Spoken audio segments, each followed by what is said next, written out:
crisis trailing the world and local governments congresses of the All Progressives Congress APC worsened at the weekend as loyalists of a national leader of the party, Chief Bola TINUBU, sought the nullification of the entire exercise by a federal high court sitting in Ekiti State.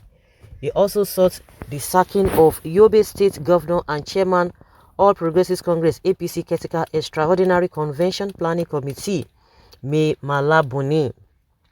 This is coming amid frantic moves by BUNI on Sunday to calm frayed nerves in the party, following the fresh round of anger triggered by last Saturday's local government congress across the country.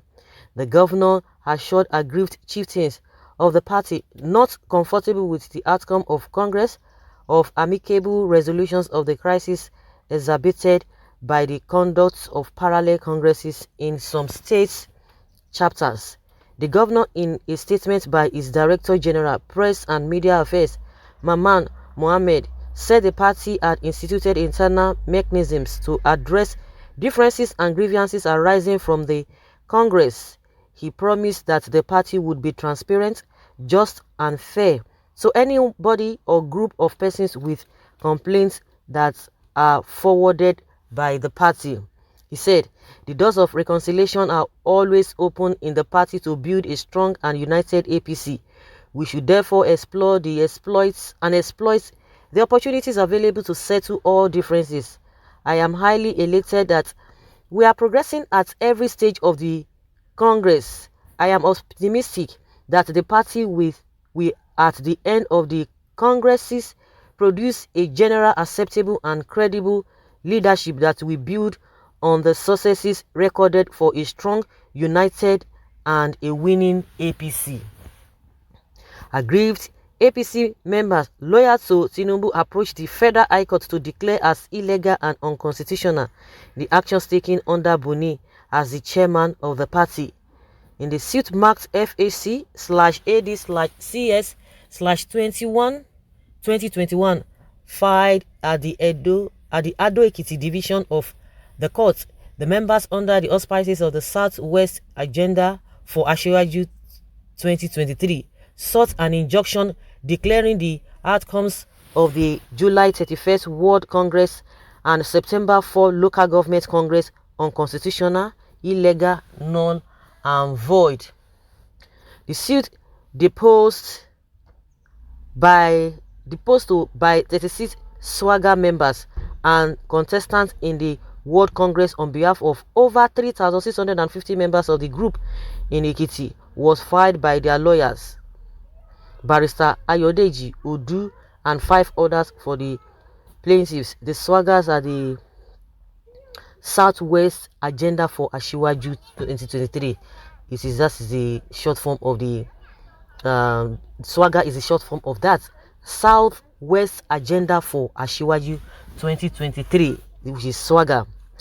Joined in the suit are APC First Defendant Chairman Caretaker Committee Governor Mai Mala BUNI, Second Defendant Ekiti APC Chairman Paul Omotosho, Third Defendant Chairman Ekiti Congress Screening Committee Samuel Abe Jide, Fourth Defendant and the Independent National Electoral Commission, Fifth Defendant.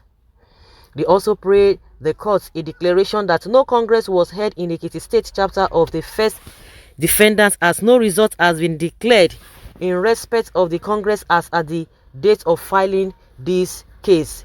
A declaration that the Second Defendant cannot hold the position of Chairman, Caretaker, Extraordinary Committee, Extra Conventional Committee of the First Defendant, as such appointment role is a constitutional violation of Section 187 of the 1999 Constitution as amended and Article 8 of the First Defendant's Constitution. A declaration that all actions or steps taken by the First Defendants under the control, supervision, direction of the so-called Caretaker Extraordinary Convention Planning Committee of APC, headed by the Second Defendant, including the conduct of World Congresses across Nigeria and Ekiti State on 31st July 2021, was illegal and unconstitutional on the ground that the Second Defendant, under whose such steps or actions were taken, was ineligible to superintend over First Defendant's party affairs while still serving in office as a governor. This has been lingering for a very long time, but because of fear, because of, oh, let us not just disgrace ourselves, let us just cover it up. It is not even right, because they are the ones who have been saying it, that somebody who is holding an elective position or as a governor, you are not supposed to hold another position in the party, but they overlooked it. They removed Oshomole. All of them, they knew what they were doing, and before you could say Jack Robinson, they quickly constituted what they call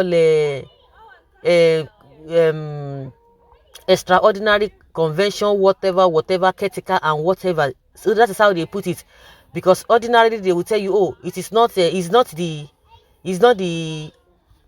chairman of the party, he's not the chairman of the party. So that is why they just orchestrated that name, caretaker this, caretaker that. But irrespective of that, in any way they might want to do it, it is still the BUNI, the chairman. But they are not just using that word, chairman of the party, the same way they are trying to tell us that a bandit is different from terrorists, just to downplay the whole thing. But these so-called bandits are doing worse things than even the one that they have already proscribed as terrorists, the Boko Haram. They are worse than.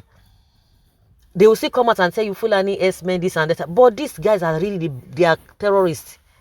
So this APC government, all of them are just deceiving themselves. They are deceiving themselves. This thing has been lingering. Oh, why this governor should not be holding another position in the party? Why should it be? This is impunity we are talking about. They are all covering it. This is not the first time we are hearing that TINUBU's loyalists are always going to do what, to go against this particular thing that they have already done by giving the same governor opportunity to be the chairman. It's the chairman of the party. They're just using a caretaker, extraordinary, whatever. So their complaint is that all of the things that was done, that this man pretended that they are going to court to reverse it, that it is illegal, and they are seeking for his what is it called, his removal. Let them continue to be deceiving themselves. Let's see how all of these things will play out. And again, one thing I really want to say is that these people, in as much we are talking about what is happening there, but these guys are not even bothered about what is happening in the larger society. The same party that they want the party to come back. On what ground are you planning to come back? On what ground are you planning to come back with this insecurity, with all this nonsense, rubbish happening? People are dying, people are hungry, people cannot have peace of mind, and yet we are still talking about you coming back. Honestly, the political setting in this country is nonsense. It's rubbish, really rubbish. So guys, let's hear your opinion and let's have your take. They have a lot of things, a list of things they're talking about. That is not our problem, and that is not our concern, and their own cup of tea. It is the same impunity. The same people will tell you, PDP has done wrong, the PDP has done this, and they are even worse. They are worse of this so-called terrorist whatever that they have included in with corruption and bad governance. It's something that is giving Nigerians a lot of sleepless nights. So leave your comment down there below and let's have your take.